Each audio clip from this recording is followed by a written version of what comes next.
Bonjour tout le monde, j'espère que vous allez bien. On se retrouve aujourd'hui dans une nouvelle vidéo tutoriel où on va coudre ensemble un article de cuisine, mais je dirais surtout un article vraiment idéal pour les débutants en couture car vous allez apprendre à coudre les ourlets au niveau des ongles. Alors pour cet article qui est l'aisselle de table, le patron est très facile à faire, donc il s'agit d'un rectangle tout simplement.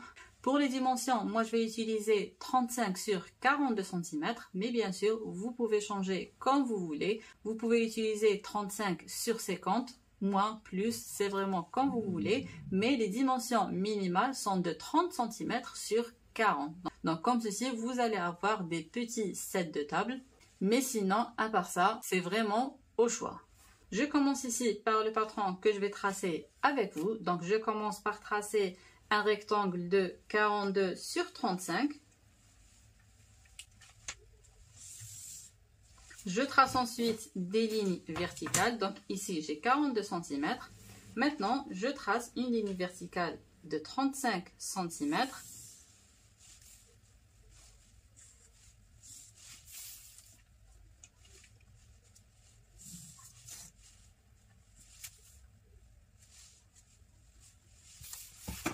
Je ferme ma ligne en haut et je m'assure que ici j'ai bel et bien 42 cm.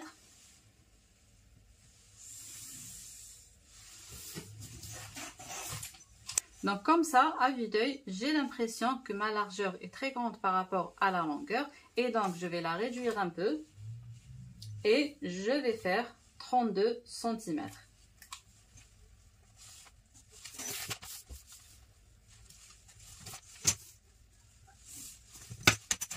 Et je préfère mes dimensions comme ceci.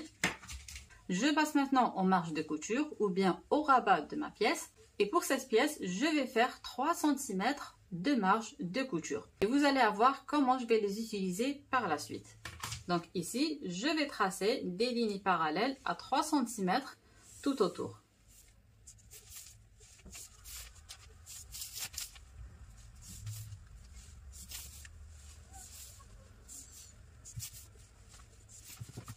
Je coupe maintenant mon patron et on passe au tissu.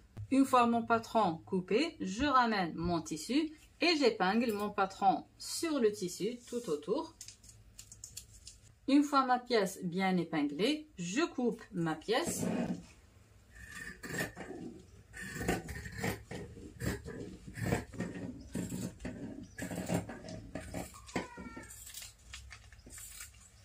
J'enlève les épingles. Et voilà ma pièce. Maintenant, si votre tissu est assez épais et que vous ne souhaitez pas le doubler par-dessous, vous allez suivre les étapes de l'ourlet directement. Mais sinon, si vous souhaitez le doubler par-dessous, dans ce cas-là, vous devez réutiliser le contour principal de votre pièce qui est de 42 cm sur 32 et vous allez couper une pièce sur un tissu doublure avec ces dimensions-là. Ensuite, vous allez centrer cette pièce de doublure sur l'envers de votre pièce principale. Un autre point aussi, vous pouvez entoiler l'envers de votre pièce si vous souhaitez donner plus de rigidité et de tenue à votre article. La prochaine étape à faire maintenant va se faire sur l'envers. Et là, je vais tracer des lignes à 3 cm des bords, qui est la valeur de ma couture. Comme ceci. Et là, l'important est de le faire surtout au niveau des coins.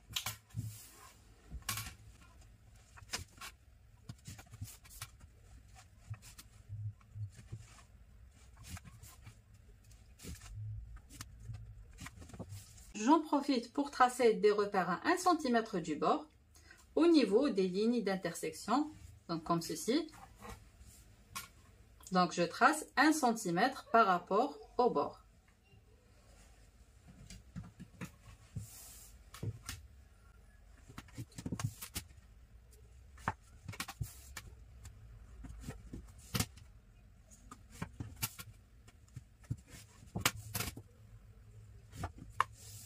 Alors ici, j'ai terminé par tracer tous les repères dont j'ai besoin. Maintenant, je vais aller vers l'un des coins par exemple celui-là, et je plie ma pièce comme ceci, endroit contre endroit, en alignant les bords. Et là, automatiquement, ce pli va traverser l'intersection de la ligne de ma pièce principale sans marge de couture. La deuxième étape à faire, c'est de prendre ce coin et je le plie une nouvelle fois comme ceci. Voilà. De sorte à ce que ce bord soit aligné avec le même bord de l'autre côté. Donc je plie comme ceci, verticalement. Et je trace ma ligne.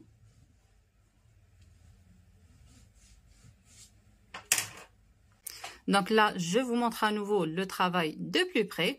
Donc ici, j'ai fait mon premier pli. Maintenant, je prends ce coin que je vais plier comme ceci, de sorte à aligner les bords en haut. Et je trace cette ligne sur le bord de cette partie que je viens de plier comme ça. Et maintenant, je vais aller piquer de ce coin vers ce coin. Donc, ce 1 cm va rester ouvert. Et c'est pour ça que j'ai tracé ces repères à 1 cm. Voilà le travail. Donc, comme vous voyez, je n'ai pas terminé la couture jusqu'au bord, mais je me suis arrêtée au niveau des repères tracés à 1 cm du bord. Maintenant, je vais couper cet excédent de tissu à 1 cm par rapport à la couture. Donc, comme ceci. Maintenant, je retourne ce coin et pour ça, vous n'avez pas besoin de cranter ce coin. Alors, on vient comme ça. Donc, j'ai mis mon doigt à l'intérieur. Je l'ai poussé jusqu'au fond. Maintenant, je vais aplatir ce coin comme ceci en faisant en sorte d'ouvrir la couture et je retourne mon coin en poussant avec mon doigt. Voilà le travail. Je fais la même chose pour les 4 coins et on continue.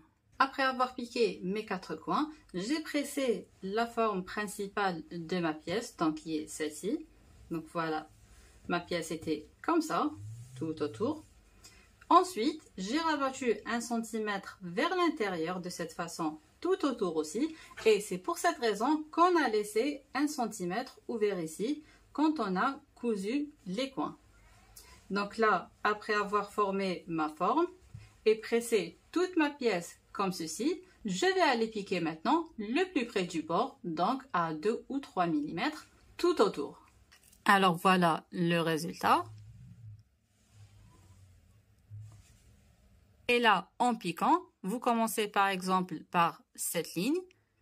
En arrivant à cette couture, vous allez laisser votre aiguille en bas, relever votre pied de biche et tourner la pièce, puis terminer la couture de l'autre côté. Une autre remarque, si vous avez du mal à faire cette surpiqûre, vous pouvez augmenter la longueur de votre point. Voilà le résultat sur l'endroit. Donc la finition est vraiment parfaite et très jolie. La même chose sur l'envers.